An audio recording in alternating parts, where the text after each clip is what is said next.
So first today we have Coach Brian Wille. He is the offensive coordinator at Fairmont High School there in the great state of Minnesota. As anybody that was already on kind of saw that he's talking about Western Conference Finals that are coming up. He's going to talk building double teams in the gap scheme, mostly angle and gallop technique. Coach, the floor is yours.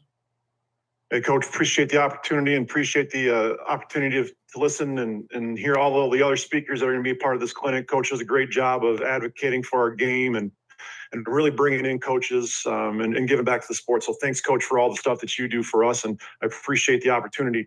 Coaches, if there's anything that you need from this and there's more information you want from me, here's the best way to get a hold of me. My contact on Twitter is probably the quickest and fastest way to get a hold of me, but that's my school email. You can certainly email me there as well. I'm happy to share anything that I got with you to help you guys get whatever you need out of this and make you guys the best version of yourself when it comes to your upcoming season.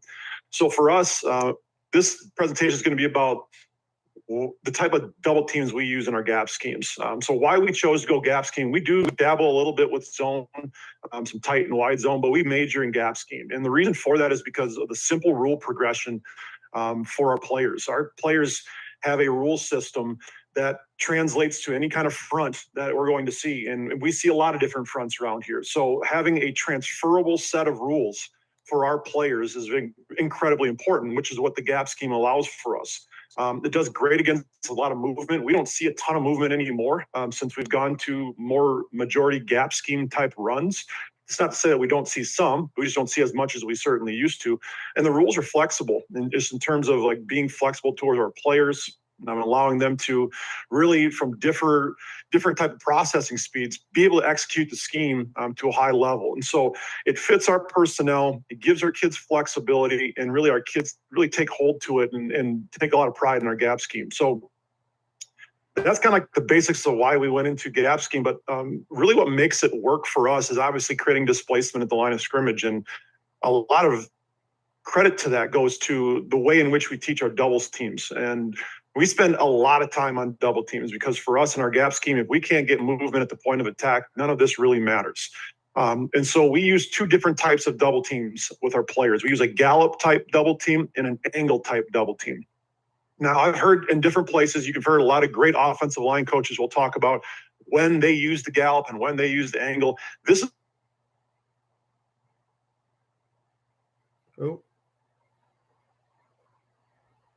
when their play side gap is open and the next down defender is more than one gap away. And I'll show you some pictures of that so you can kind of see what exactly that looks like here in just a moment. But that's what we do. There's other teams that will gallop with players that are at a 3 technique. You know, if you're a tackle and a guard, they'll gallop that 3 technique. For our players, when they've tried to gallop, when they have a defender in the gap adjacent to them, it just doesn't get the same type of movement that we're looking for, that the angle might. So for us, we're telling our guys to communicate to one another. You're going to gallop when the play side gap that you're responsible for is open and the next available defender for you to double team is more than that one gap away. So likely going to be in some sort of technique over the adjacent lineman you're going to be working with on the double team. We then use the angle double team when the play side gap is occupied. There is somebody sitting in the gap that you are responsible for.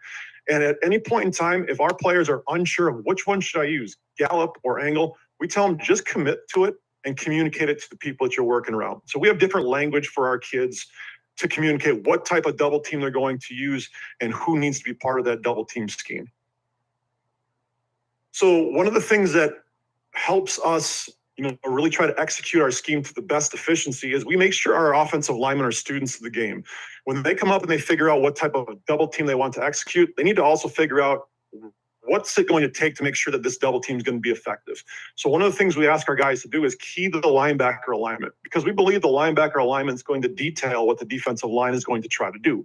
For example, if the linebacker that I'm going to be double teaming to is outside of me, so away from the play, not backside, but away from the play side, we know that we're probably going to have a little bit more time to stay on that double team level 1, and we're probably not going to get our double team to that linebacker play side. The puller is probably going to take care of that.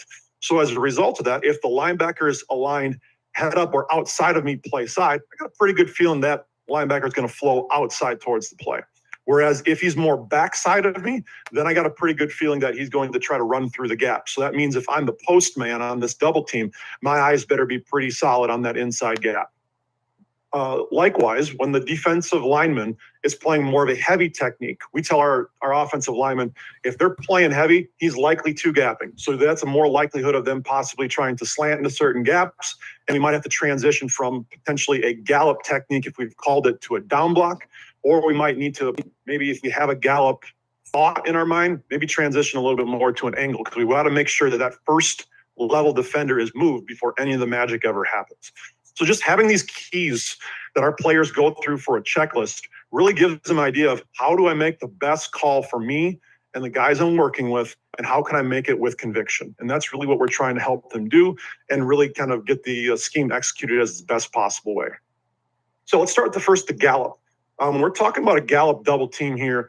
Our goal for the gallop is to displace your play side gap and then be able to block at level 2. So here we're really looking at a way to make sure that our guard and tackle are working in symmetry, or our guard and our center are working in symmetry that allows the driver of the double team to be able to block somebody at level 2 under control with their body squared to the line of scrimmage to handle any type of movement from the linebacker and their flow.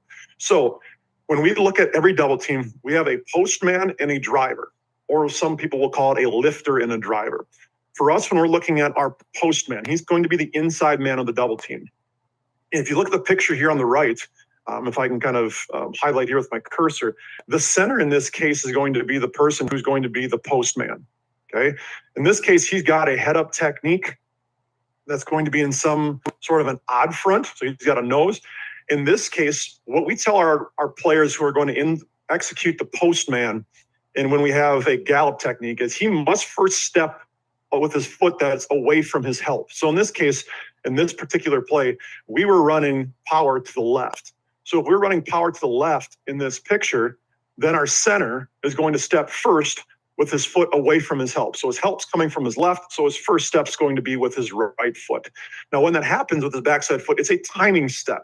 It's meant to make sure that the foot can get into the ground, and we want to make sure that foot is braced. And what I mean by braced is your knee is inside your ankle. That is able for you to get power on your vertical movement.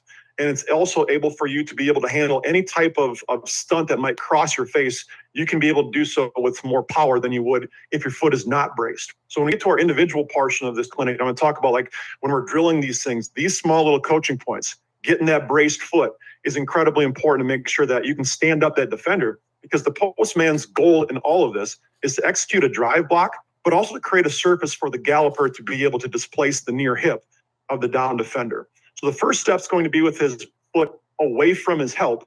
The second step is going to be with his play side foot, and that's going to be an attack step vertically, hopefully trying to surpass the feet of the defender and create displacement vertically while creating a surface for our galloper to gallop into. A couple coaching points that we look to, and you can kind of see it here a little bit in this picture with our center. In a different game when we're seeing a nose, we are looking for this center to execute this drive block vertically, but coaching points that we're looking for is, do they have tight elbows? I should not see any space or air in their armpits. So if I'm looking at this center right now, I don't see any air in his armpits, which tells me he's got good leverage with his hands on inside, which allows him to then displace things vertically. In terms of his aiming point with his face mask, if we are seeing a head-up technique, we're telling him, get your face mask in his sternum, and wanting to have that sternum try to eventually veer off to the play side armpit once we've gotten displacement. You know, tight elbows, like we talked about, no space or no air in between the armpits. And it's important that you must use your hands to create surface. You have to make sure you create a lift of sorts to expose the hip for our galloper, who's going to be the driver. So as we go to our outside guy, our driver, his job is to execute what we call a gallop block. This is all in 3-step timing. If there's nothing there after the third step, we tell then our galloper, then more than likely that defensive lineman has spiked or slanted inside. You should then transition vertically and block somebody at level number 2. So the first step that we want to do for this gallop block is to gain ground at an angle with your inside foot, the foot that's closest to the defender that you're going to be galloping. Create an angle to get some sort of movement towards your defender. On that second step, then we use a gather step, and we try to teach it somewhat like you're trying to set that third step in the ground as if you're a pitcher on a pitching mound. We want to get that foot in the ground like it's a skate step is what we call it. And you're pushing off of it for that. When you make that third step now, that's our contact step. But in order for you to get the most momentum moving forward as possible, we want that second step to be like a pitcher putting his foot up against the rubber and pushing off to pitch towards the line of scrimmage. So what we do is on that second step, it's a gather step, but it's also a skate step where we put that foot into the ground and we explode off of it. And then by the time we make contact on that third step, we want our forearm to be displacing the hip of the exposed down D lineman. And while we do that, we want to explode through that hip with our forearm, but we got to have that third step in the ground. Ideally, that third step would be inside the near foot of the defender, because that's when we know we've exploded through the hip and we should finish with our foot inside the defender on the down lineman. Now, that doesn't always happen. I mean, especially with high school kids, that might be a little bit more difficult with their footwork, but that is the goal. That's the visual I try to give our guys. And at a very minimum, when they're exploding through that hip, they're going to get that foot there eventually, which helps them create displacement to get to level 2. So if at any point in time, like I talked about, the defender spikes out or away, our offensive lineman, who's the driver, then transitions to a traditional down block to go to level number 2. So you can see here with the Gallop, I know that the pictures are kind of grainy. I apologize for that, but we have two different here visuals of our guys trying to execute a Gallop block. You can see our guy on the left here. He's got decent footwork in terms of where he's at in relation to the foot, but you can see he's making contact still pretty far away from his defender. And you can see his hips are locked out. Because of that, he's already got his forearm to the hip. And you now see his partner who's kind of maxed out in terms of where he's got to be. The amount of power he's going to now displace on that defender is minimal compared to what he could be if he's more loaded up. His foot's closer to the near foot of the defender here and this part right here. If his foot can be closer to that and slightly inside, and I'm talking about this guy right here, then he's going to be able to create more displacement in this direction. You can see our player over here on the right. He's got displacement. He's got good eyes. His eyes are right to the hip. His forearm's right to the hip. Everything's looking really good there. But look at this space that you got here. That's not going to create a lot of power. And you see with our guy on the right, he's going to be likely to probably roll off that block. Because if number 70 here has any kind of movement and gap integrity into his gap, he's going to split that double team and we're going to be in problems. So just having these small little kind of coaching points to make sure the importance of why do I need to have that inside foot if I'm the driver on the Gallop so much closer to or surpassing the foot of our interior lineman. These are the reasons why you can hopefully give them some visuals in which to use that for.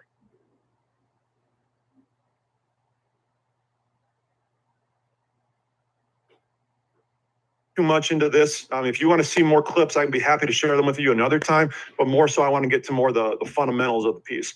So here, I'll just kind of show you the different pieces of it. Here's that visual here of our right guard. He's trying to execute a Gallop here. So as he executes the Gallop, first steps in the ground. His second step here, he's trying to set it into the ground to skate off of. So you can see it's there now, but look how vertical he is. He needs to be with a little bit better pad level lower, so he can explode off his foot. His foot's too vertical here to get much movement and push off it. So because of that, he lunges a little bit. And when he lunges, you can see he's now missing his striking point. And we want that to be a little bit lower. Let's go to our next clip. Our next clip, again,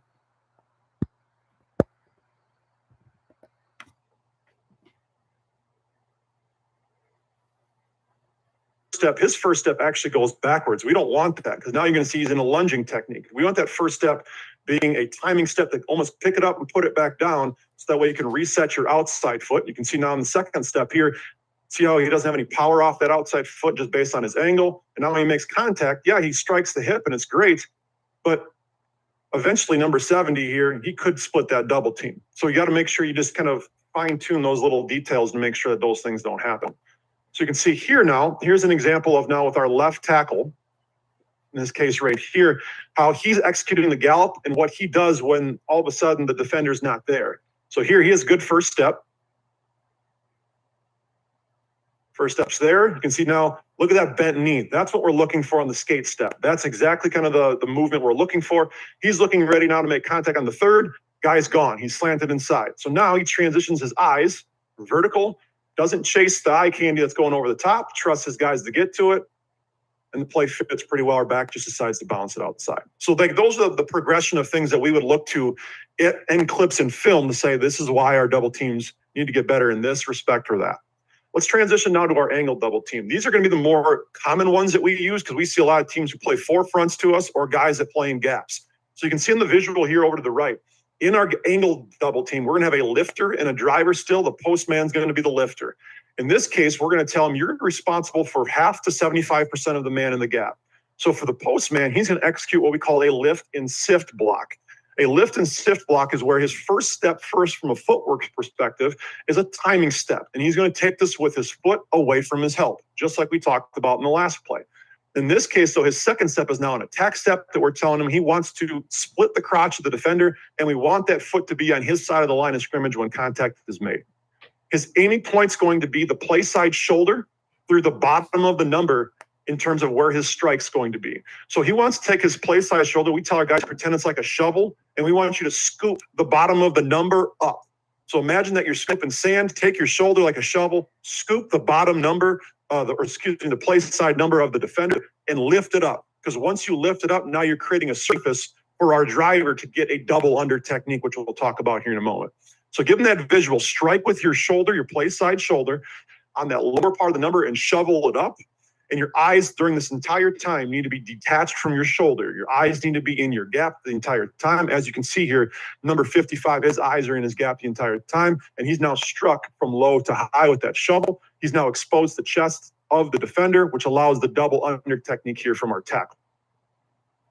Our tackle, or our driver in this case, executes a down block. You can see it here from number 62 on the outside. In this case, a driver's first step is going to be a position step to align his hips on his angle of departure. So in this case, we use inside footwork. That first foot's going to be almost pick it up and put it back down, but reset your hips on an angle in which that you got to execute this block. The second step then is going to step, and we tell for this coaching point, through the near hip of the defender. So if we tell him, okay, you're outside,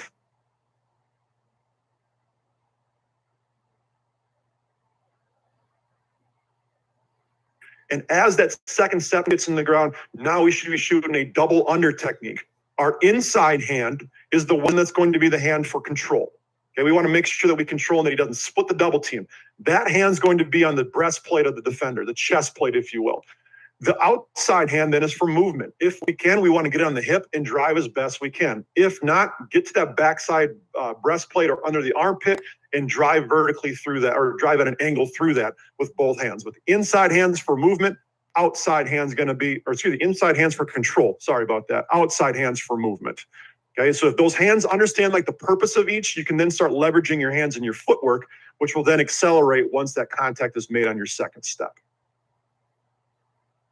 So here I'll show you kind of one from the tight here. This is the only clip I'm going to use in terms of our angle. I'll highlight here our left tackle and our left guard. They're going to be working on a 3 technique here. So our left guard here takes his first step with that inside foot.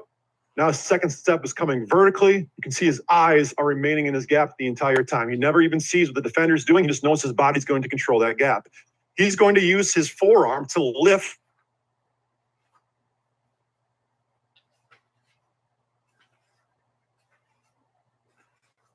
his shoulder could be a little lower here, this pad level, creates that displacement up. But because he doesn't get enough surface level, you can see now when the contact is made by our tackle, granted he's 6'8", so he's got a long ways to go, his now contact is high instead of being low in that exposed breastplate and chest plate that he was looking for there. So in that case, now his posture is a little bit differently as he's trying to execute this down block. And things get a little bit out of motion here. But you can see his first step's going to be, again, away from his help through, drive vertically now to get the displacement that we're looking for. So again, that's the kind of blocks we're going to use when we have guys lined up directly inside our gap. Like we have this defender right here. We would use Gallop if he was head up the inside guy like we saw before. So how do we drill this? We drill it first by boards. All these blocks, the Gallop block, the lift and sift, the drive block, the down block, all those different types of blocks we first are going to do with boards. You can do them with boards if you have actual boards to do them. We sometimes will do them in the off season with lines on the track, just so they have some sort of a visual of what they need to kind of keep on in terms of their footwork. Once we do that, once they get the initial driving and down in the footwork, we then film it. We film it from behind. We want to see, okay, once we start filming it from behind, are their steps in sync?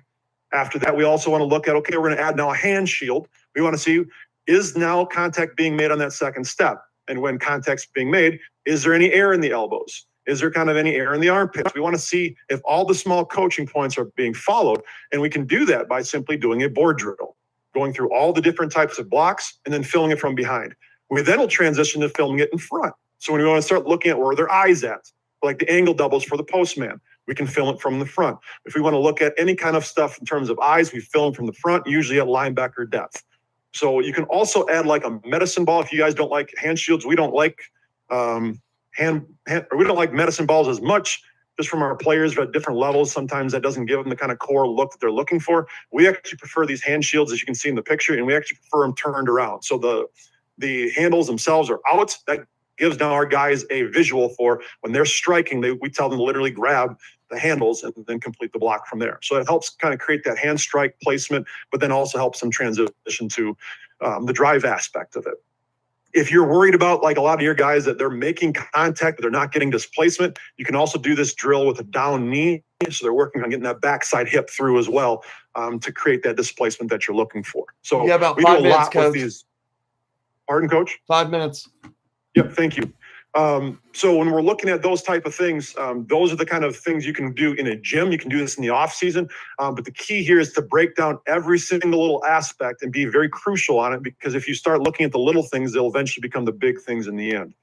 So from boards, then let's look at some of the other things. We start adding now combos with it. You can do combos with boards if you want. We don't typically, but we'll go to the lift and sift drill. So here's our angle double team. You can see in this picture over here, when I was visualizing this or videoing this, our driver here, his shoulders are tilted. He doesn't have a very good angle in terms of his footwork. Like his angle for departure now is going like in a different angle than we want him to. So if you see his angle coming this way here, we want it to be a little bit more of a 45-degree angle. We want it to be right here as this guy's moving vertical as well. Because if he's going too much like his first initial one was going to be, they're creating space now for that double team to be splitting. So additionally, again, if you go and take pictures of this, or if you're going to, film all this type of stuff, these are the small little things you can look for. Just look at his posture too. His feet don't create a lot of base of power for these guys as well. So by having this hand shield, also you can see, is it in the near part of the breastplate? Is his backside hand in the armpit? Like those are the different types of things. I can tell at the inside postman here, his eyes are on the down defender. They should be in his gap. So like things like that in the lift and sift drill, we're looking for, where are your eyes? Where are your feet? Are you overstriding? Are you using your forearm to create that displacement?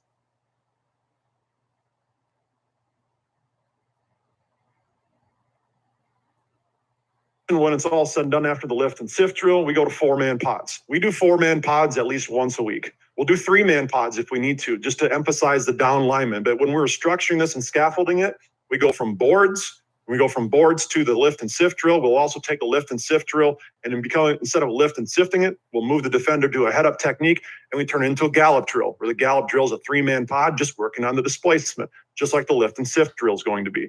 Now that we've passed the lift and sift and the gallop portion of it, now we go to the last part of our scaffold, which is a 4-man pod. So now we're adding the linebacker at linebacker depth. Then when we're doing this, again, the defender can be in the gap, the defender can be on him. At this point, once we get to the 4-man pod, it's all based on game week, what the defense is going to be lining up through in terms of their alignment. In fall camp, we just tell the defense, line up wherever you want within this double team. And these guys got to communicate the proper double team in which to execute in this drill. But we do it every single week as part of our EDD package, because these are the essential things that we need to have if we're going to run and major in the ton of gap scheme. So again, in this piece, what we'll do is we'll listen for the type of calls. We'll have a coach in behind trying to film it, possibly with the phone, just to view any kind of displacement and footwork piece. And then we'll have a coach filming from them on front to see what their eye displacement is. We'll find 2 or 3 of those clips, send them to the players to look at during the game week and be like, these are the things that you're looking at. And it's that keeps that constant conversation of the small details moving so that we can get the best piece possible. That's all I got here for you, Coach. Questions that you guys might have. A, perfect. B, I had a good question about kind of how you're practicing it, but you kind of hit on it. I do want to kind of build on something, though. You mentioned about armpits and leverage earlier. And I kind of, because I know a variety of gap scheme people, and I've spent a lot of time in the wing T, and that's becoming, I think, a bigger coaching point. And you kind of mentioned it there. Why is that? Why is a terrible word? As you've developed this, and when did you realize that was kind of one of the focal points or issues in terms of tight elbows and armpits, and in terms of correlating to leverage? Yeah, great question. So for us, what we started to find out is our guys, we look at their feet and they were having good footwork, but then we were getting a lot of stalemates and we were getting not a lot of movement. And a lot of times we actually got competing movements where our one guy be blocking this way and our guy would be blocking this way, and we weren't generating any movement at angles. And so we started wondering, well, why aren't we getting any movement? Well, in part because the momentum that we were trying to push in on these players to go vertically or go at an angle wasn't going the right way because their arms weren't helping the cause. The arms were almost like providing like additional friction and restriction to create that kind of movement. So if we want to like bottle up all of our movement and all of our power, we got to get it going in the same way. So in order to do that, those elbows got to be tight. So now it unlocks our entire body, our entire core going in the same direction. Because once these arms start going out, now you got movements going in contrast to one another instead of in unison with one another. So like we use that as a visual for our guys of like trying to move things. Like if you try to move like a fridge and you're pushing it like this, you're not going to get the exact same type of movement that if you decide to push a fridge with tight elbows and push it forward. So like that was the visual we used just because we weren't getting enough displacement. And then that's something we continue to drill over and over just to see, is there any air there? Do you have tight elbows? And then also, if we're getting a lot of teams that have really active defensive linemen with really good hands for pass rushing time, we know even more so the importance of tight elbows. So just kind of keeping that as a consistent teaching point and all that we do usually seems to help. Okay, perfect, Coach. Coaches, if you have any other questions for Coach, because we are getting close on time, I put his Twitter in the chat, and then the Coach has also got all of his contact information on the screen. Coach, honestly, that you did a fantastic job. Great opening to this last one I'm doing this off season, quote unquote. Because some people I know are technically in spring ball, whatever. Those of you that are fortunate at southern states that get to have that, we don't get that here. But no, seriously though, Coach, great job. Coaches, give him a follow. If you have any questions, please reach out to Coach. Coach did a great job, and I thought that was one of the. And this is not me just saying it because he's on, but that's generally one of the better, like a little more detailed ones on some of the Gallop stuff. I know that stuff's not always easy to find, and Coach did a great job there, kind of explaining stuff and having his presentation prepared. So thank you, Coach. Appreciate you.